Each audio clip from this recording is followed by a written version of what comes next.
What was his reason for not letting members of Congress go to the camp to see firsthand what took place, not only in April, but as long as that camp has been in existence, what's taking place there now?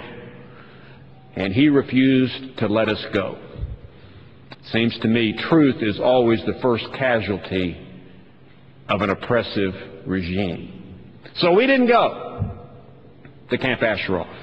We didn't get to hear the other side of the story, although we know, I believe, what took place there. So the safety of those residents is paramount.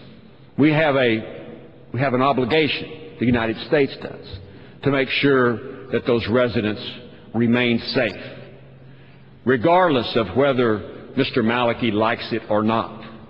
I am truly concerned about the influence of Iran and that little fellow from the desert, Ahmadinejad, as I like to call him, and his influence on the Maliki government about how Camp Ashraf is to be treated. It would seem to me if the Iranians want the camp relocated, we would automatically be opposed to that.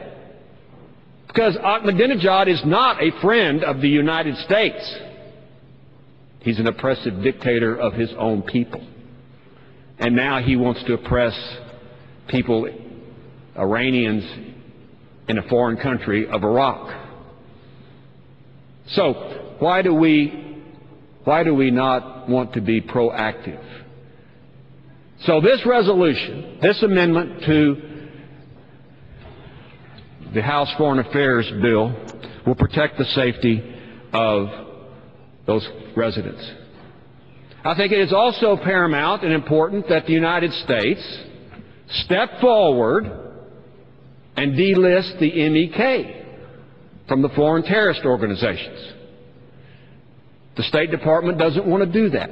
I have seen everything that they have to offer, and I am not convinced that the MEK should stay on the foreign terrorist organization list.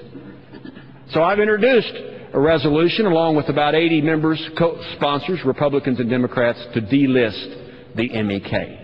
It's time to do that. Because as long as the MEK is designated as an FTO, it will be harder to preserve freedom for those people in Camp Ashraf. And Mr. Maliki and his government and the Iranian government both use that designation by the United States as a reason to oppress those residents. We don't need to continue to allow them to have that reason. So I commend you that are here. I commend you that have family and friends in Camp Ashraf, that you are concerned about them and you're concerned about their safety. And to them I say that there are many of us here in Washington, D.C. that are aware of their plight and want them to have what all of us desire deep down in our soul, that ability to actually be free, that ability to control their own destiny, and that ability to live in freedom wherever they choose. And if they choose to be back in Iran someday, that country will be in the control of the people of Iran, not the little fella from the desert, Ahmadinejad.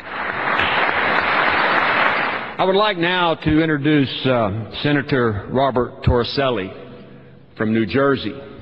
He was in the House of Representatives for 14 years, and now he's a U.S. Senator. He went to Rutgers University, got his law degree. Then he went on to Harvard, got his master's degree in public administration. He is nicknamed the Torch. Now, I'm not sure exactly what that reason is, but I can assume that he carries the torch for certain causes. And one of those causes is the cause of freedom. Help me welcome Senator Tوريسلي.